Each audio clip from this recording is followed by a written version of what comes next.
जय हिंद दोस्तों। आज हम बात करेंगे भारतीय संविधान के भाग 3 जिसमें फंडामेंटल राइट के बारे में जिक्र किया गया है, जो आर्टिकल 12 से लेकर आर्टिकल 35 को कवर करता है। उन्हीं आर्टिकल में से एक सबसे इम्पोर्टेंट आर्टिकल 22 को। आर्टिकल 22 ऑफ इंडियन कॉन्स्टिट्यूशन क्या कहता है, इसमें क्या बातें लिखी गई है और ये किस तरीके से भारतीय नागरिकों को प्रोटेक्ट करता है और क्या क्या राइट्स देता है। आर्टिकल 22 में जो बातें लिखी गई हैं वो कुछ इस प्रकार है। Protections against arrest and detention in certain cases. क्या है इसकी मीनिंग को हम बहुत सिंपल वे में समझेंगे।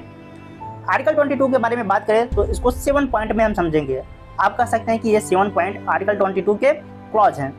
तो फर्स्ट क्लॉज के बारे में बात करें, फर्स्ट क्लॉज आपका जनरल सेफगार्ड के बारे में बात करता है। आप कह सकते हैं कि ये नॉर्मल अरेस्ट एंड डिटेंशन से रिलेट करता है। सेकेंड क्लॉज के बारे में बात करें तो सेकेंड क्लॉज आपका प्रोटेक्शन बिफोर मजिस्ट्रेट के बारे में बात करता है।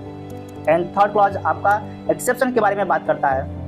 फोर्थ के बारे में बात करें तो फोर्थ पॉइंट काफ़ी इंपॉर्टेंट है इस आर्टिकल का, जो कि प्रिवेंटिव डिटेंशन से रिलेट करता है। तो फिफ्थ क्लॉज आपको कहता है कि ग्राउंड्स एंड रिप्रेजेंटेशन के बारे में आपको इसमें समझने के लिए मिलेगा। सिक्स्थ क्लॉज के बारे में बात करें तो सिक्स्थ क्लॉज में आपको बताया गया है कि एक पब्लिक इंटरेस्ट एक्सेप्शन क्या होता है, उसके बारे में हम समझेंगे। 7 and last but not list, power of parliament क्या है। तो इन 7 पॉइंट को समझने के बाद आप जान पाएंगे कि आर्टिकल 22 किस तरीके से आपको प्रोटेक्ट करता है और आपको क्या क्या राइट्स देता है। चलिए एक एक पॉइंट को हम डिटेल में समझते हैं। आर्टिकल 22 का क्लॉज नंबर फर्स्ट, अगर पुलिस किसी व्यक्ति को गिरफ्तार करती है तो तुरंत सबसे पहला काम जो उसका होगा वो उसकी गिरफ्तारी का रीजन बताएगी कि उसे क्यों गिरफ्तार किया गया है। सेकेंड, इसमें यह कह सकते हैं कि उस व्यक्ति को यह अधिकार होगा कि वो अपने पसंदीदा वकील से मिल सकता है और उससे सलाह ले सकता है।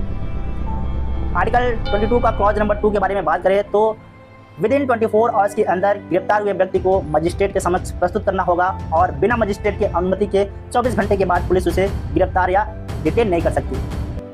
क्लॉज नंबर 3 के बारे में बात करें तो ये एक्सेप्शन के बारे में बात करता है। क्लॉज फर्स्ट और क्लॉज सेकेंड उन व्यक्तियों पर लागू नहीं होगा अगर गिरफ्तार किया गया व्यक्ति किसी दुश्मन कंट्री का नागरिक है। तो सेकेंड, अगर गिरफ्तार किया गया व्यक्ति किसी प्रिवेंटिव डिटेंशन लॉ के तहत गिरफ्तार किया गया है। तो क्लॉज नंबर 4 प्रिवेंटिव डिटेंशन की टाइम लिमिट के बारे में बात करता है, यानी ऐसा कोई लॉ नहीं है, ठीक है, जिसमें किसी व्यक्ति को 3 महीने से अधिक डिटेन किया जा सकता है जब तक कि एडवाइजरी बोर्ड या सलाह न दे दे। एडवाइजरी बोर्ड हाई कोर्ट के जो जज होते हैं या रिटायर्ड जज होते हैं वो होते हैं, जब तक कि वो सलाह न दे दे कि इस व्यक्ति को गिरफ्तार किए रखना काफ़ी ज़रूरी है। साथ में आप ऐसा कह सकते हैं कि एडवाइजरी बोर्ड के सलाह के बाद भी संसद द्वारा बनाए गए जो कानून है उसमें जो मैक्सिमम अवधि है उससे ज़्यादा नहीं रखा जा सकता। आर्टिकल 22 का क्लॉज 5 जो कि ग्राउंड एंड रिप्रेजेंटेशन से रिलेट करता है, इसका मतलब है कि आपको आधार बताना पड़ेगा और डिटेन किए गए व्यक्ति को रिप्रेजेंटेशन या प्रतिनिधित्व करने का अधिकार होगा।